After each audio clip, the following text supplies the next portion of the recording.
अस्सलाम वालेकुम दोस्तों जैसे कि आपको इल्म है कि हमने इससे पहले वाली वीडियो एब्रोटिनम पे बनाई थी। ठीक है। और चंद अल्फाज में हमने एब्रोटिनम को डिफ़ाइन करने की कोशिश की। इसी तरह अब हम जो दवाई डिस्क्राइब करेंगे वो है एस्टिक एसिड। अब हम कोशिश करते हैं कि एस्टिक एसिड कहाँ कहाँ इस्तेमाल होती है, किन किन हालात पर, किन अलामात पर इस्तेमाल होती है और किस किस मर्ज़ पे हम इसे इस्तेमाल कर सकते हैं, उसका थोड़ा सा खुलासा पेश करें ताकि एस्टिक एसिड को समझने में मदद मिले। दोस्तों, अभी तक जिन लोगों ने चैनल सब्सक्राइब नहीं किया उनसे गुजारिश है कि वो चैनल को सब्सक्राइब कर लें ताकि हमारी आने वाली हर वीडियो आप तक बआसानी पहुंच सके। दोस्तों, अब हम बात करते हैं एस्टिक एसिड, जिसे सिरका कहते हैं। देखिए, सिरका इंसानी जिस्म के लिए बहुत मुफीद चीज़ है, लेकिन किसी भी चीज़ का ज़्यादा इस्तेमाल हमेशा नुकसान का बायस बनता है। ऐसे लोग जो बहुत ज़्यादा सिरका का इस्तेमाल करते हैं, बाज़ दफ़ा उसमें एस्टिक एसिड की अलामात भी पैदा हो जाती हैं। तो दोस्तों, एस्टिक एसिड के जो मरीज़ होते हैं उनके चेहरे की रंगत पीली होती है, दुबले पतले होते हैं और देखने से ही वो बीमार नज़र आते हैं। और ख़ास तौर पर ऐसे लोग होते हैं जिनकी विरासत में इन्हें टीबी मिली होती है। ट्यूबरकुलोसिस के अगर उनके फैमिली हिस्ट्री में आपको कोई हिस्ट्री मिले, तो अगर मरीज़ दुबला पतला है, कमज़ोर है और चेहरे की रंगत पीली है और देखने से बीमार नज़र आता है, तो हो सकता है कि वो एस्टिक एसिड का ही मरीज़ हो। दोस्तों, एस्टिक एसिड के मरीज़ का बदन कमज़ोर हो जाता है और सूख जाता है।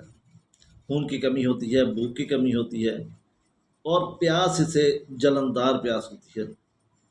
अच्छा, अक्सर आपने देखा होगा कि पेशाब का रंग पीला होना, यानी कि गर्मियों में ये जो मौसम चल रहा है, तकरीबन हर एक शख्स का पेशाब पीले रंग का है, गहरा पीला है। और अक्सर लोग आकर शिकायत करते हैं कि पेशाब बहुत ज़्यादा पीला आ रहा है, लेकिन मिकदार में कम हो जाता है क्योंकि गर्मियों में पसीना बहुत ज़्यादा आता है। लेकिन एस्टिक एसिड का या मरीज़ का पेशाब पीले रंग का होता है, लेकिन बकसरत होता है। इसमें ये फ़र्क है कि पेशाब पीला हो और बकसरत हो। क्योंकि अगर पेशाब पीला हो लेकिन अगर थोड़ी मकदार में हो तो वो गर्मी की वजह से होता है। ऐसी गर्मी का एहसास होता है और ऐसी तपकन का एहसास होता है जो नमोदार होती है और फिर ख़त्म हो जाती है। ये नौजवान लड़कियां ख़ास तौर पर जो खून की कमी का शिकार होती हैं और उनके जिस्म पर इस्तिस्काए आम होता है, यानी कि पानी की ज़्यादा उनकी जिस्म में पानी की मिकदार बढ़ जाती है।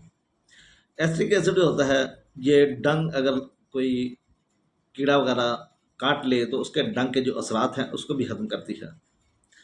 और क्लोरोफार्म अगर ज़्यादा मिकदार में सूंघ लिया जाए तो उसके जो असरात होते हैं वो इसको भी ख़त्म करती है। ये बवासीर के लिए बहुत ही एक ज़बरदस्त दवा है। बवासीर और साथ कब्ज़ का शिकार हो तो ये दवा नाक में, मैदे में, बड़ी आंत के अंदरूनी हिस्सों और फेफड़ों की बल्गम में झिल्लियों और जख्मों से अखराज खून का सबब बनती है। और इसका मरीज़ ठंडक बिल्कुल बर्दाश्त नहीं करता, ये ठंडे मिजाज का होता है। इसके मरीज़ में ज़हनी इंतशार पाया जाता है। बाज़ दफ़ा ये अपने बच्चों को भी पहचानने से इनकार कर देता है। अभी अभी उसके साथ क्या हुआ वो सब कुछ भूल जाता है। उसे कुछ याद नहीं रहता कि अभी चंद मिनट या चंद घंटे पहले मुझसे क्या कोई वाक़या हुआ, क्या नहीं। ये ऐसे ही हर आने वाले वक्त के मुताबिक ये सरदर्दी लेता है कि कहीं ऐसा ना हो जाए, कहीं ऐसा ना हो जाए। वो कोई ना कोई बात सोचता रहता है। ये चिड़चिड़ापन होता है और ये शिकायतें अक्सर उसे बार बार आकर तंग करती हैं। खून की कमी वाले मरीज़ होते हैं, दुबले पतले होते हैं और ऐसे मरीज़ों को बेहोशी के दौरे पड़ते हैं, गशी के दौरे पड़ते हैं। सर दर्द होता है, चेहरा पीला होता है, मोम सा होता है। जैसे कि पहले बताया कि अक्सर बीमारों जैसा चेहरा नज़र आता है।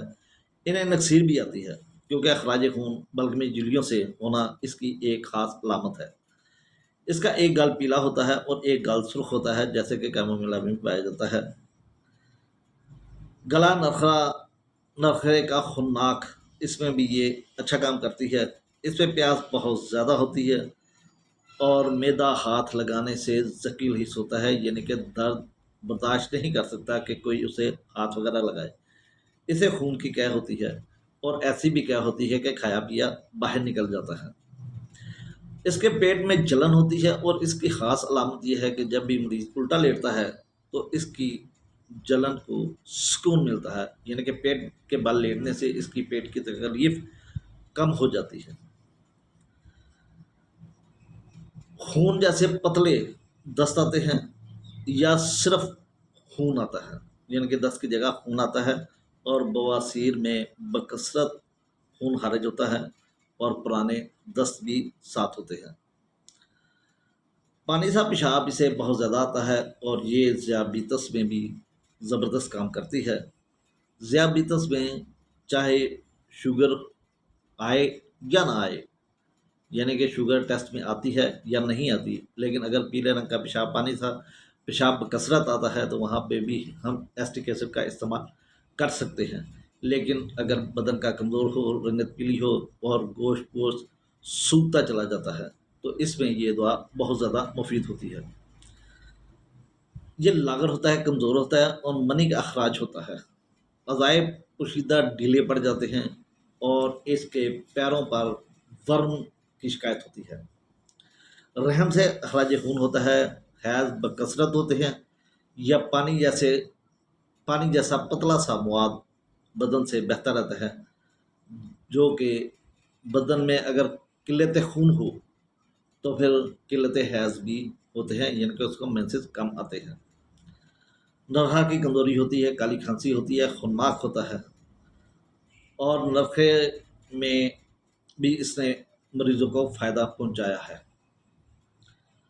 خراش، گلو اور بلغمی جھلیوں کی رنگت کا پیلا پڑ جانا، ایسے مریض پرانی کھانسی، خشک کھانسی جن کی شکل صورت بیمار جیسی ہو اور چہرہ پیلا ہو، جنہیں تبدک ورثے میں ملی ہو، یعنی کہ فیملی ہسٹری میں اگر اس کے تبدک ہے، خشک کھانسی ہے، مریض پیلا ہے اور اس کے جسم میں پاؤں وغیرہ پہ سویلنگ ہے، پانی والی اوڈیما ہے، تو آپ ایسٹک ایسڈ کا استعمال کر سکتے ہیں۔